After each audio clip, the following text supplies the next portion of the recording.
Happy Friday. On this weekly recap, we're going to answer some of the biggest FAQs you might have about grading cards, look at some upcoming set releases, and talk about the top rookies to invest in for certain Hall of Famers. Then we're going to give away some cards at the end. But first, here's your intro.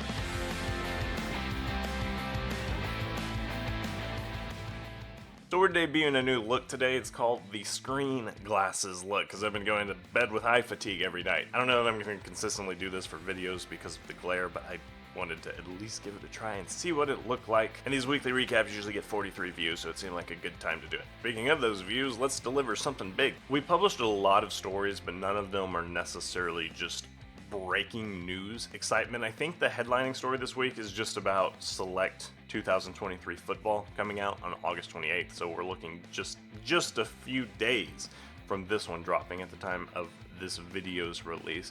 It's going to be a big set. It's going to be an expensive set. Last year, it released at about $550. Yes, this year it is releasing at $1,000. So very expensive set. The prices just kept swelling. It's also, this is the set obviously that usually has 3 tiers of scarcity. This year there are 5 tiers of scarcity. So if you were already thinking, wow, I'm not interested in Select because it's really complicated because there's Concourse and there's Field Level and there's Select and there's Premier and all these different subsets, then it only gets worse. I really wonder if there's anybody who said, you know what would make Select better? Adding 5 unique tier scarcity levels. Either way, Panini's listening to those who did.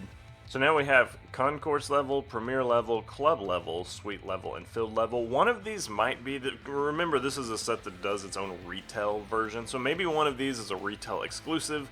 We don't know yet, but I think there's a Concourse like that in the NBA, if I'm not mistaken. I think the NBA had like a mezzanine level or something like that was retail exclusive, so maybe they're doing something like that. Either way, this is a set that's also known for the XRCs, which were cool until about 3 seasons ago. You'd get them and they'd say like QB1, so you'd get the first quarterback off the board. Or if you got whatever, wide receiver 4, it was the 4th receiver drafted. Now, since they come out so late, like they're coming out basically as we're looking to start the next season, we already know who those rookies are and what teams they're with. So it used to be fun because it was like an opportunity to get them in their NFL uniform before anybody else, and now that's kind of washed. The cards I'm sure will still be cool, but they lose some of that fun, that excitement, that like lottery feel that they had. As always, there's going to be a ton of color, ton of parallels. Each of the subsets have their own different breakdown, so the more rare ones, the more rare cards also have rare parallels, but just less of them because there's less of those cards.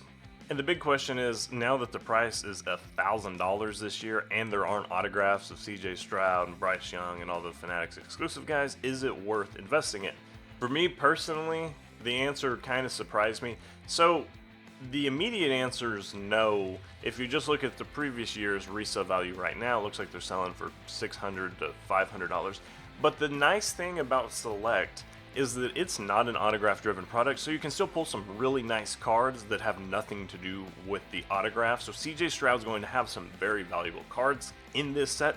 So I think this one's going to age better than a lot of the autograph-heavy products. Like Obsidian, for an example, that you're basically only making your money back if you hit a really nice rookie autograph.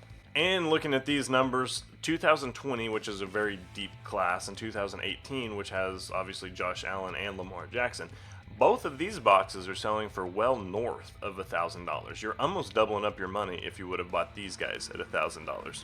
So the short answer is it really depends on how much you believe in the rookies, but if you think CJ Stroud can be as generational of a prospect, if not even better than the 2020 quarterbacks or the 2018 quarterbacks, then maybe you want to take a shot at a $1,000 box and hold on to it.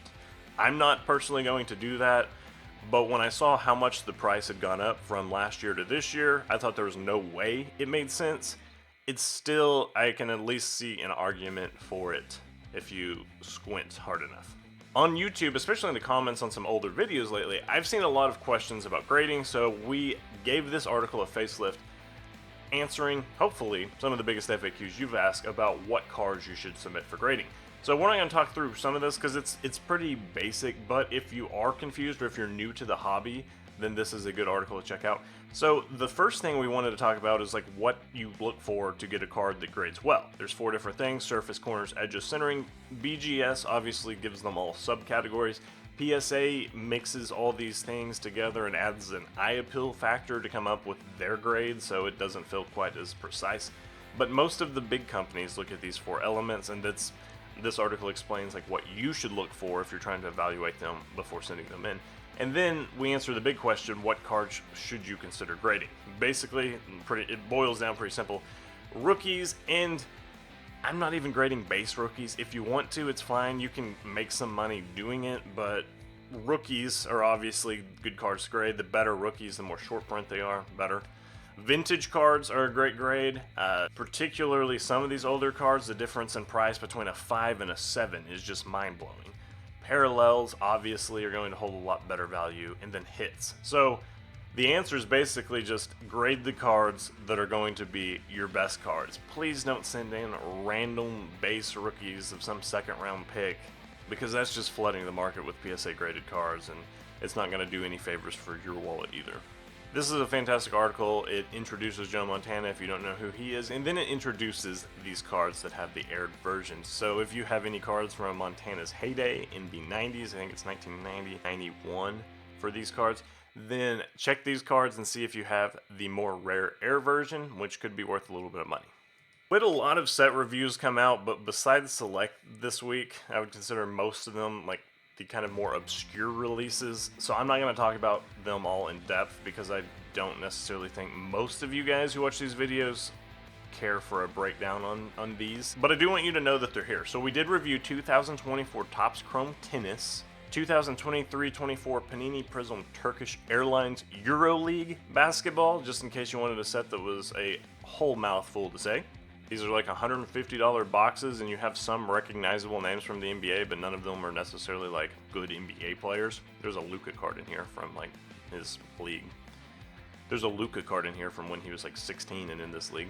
And then 2024 Prism Baseball. Obviously, Prism's a very popular set. These cards will be worth a little bit for sure, but just the fact that it's not going to be licensed, as you can see, there's no Angels logo and no Angels like Los Angeles Angels team title usage down here, means that these cards are not going to be heralded by a lot of different collectors. Most people are pretty out on these.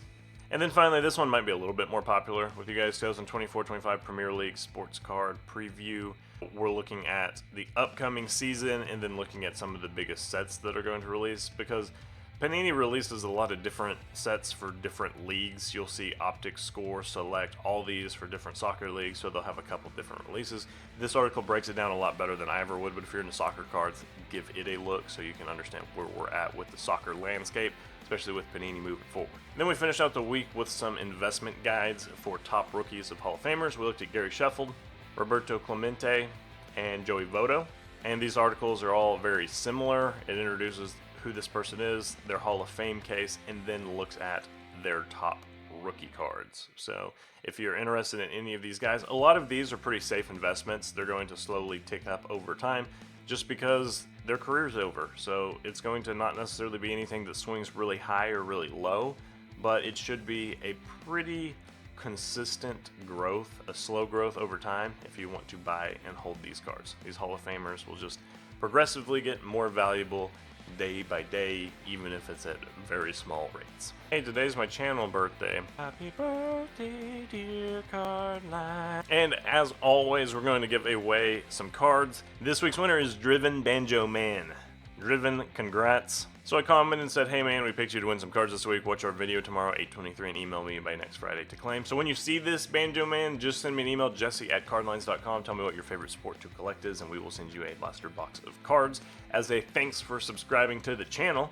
Guys, I appreciate it. Thank you so much for the support. It has been a phenomenal couple years of our channel, per the channel birthday that we just had today.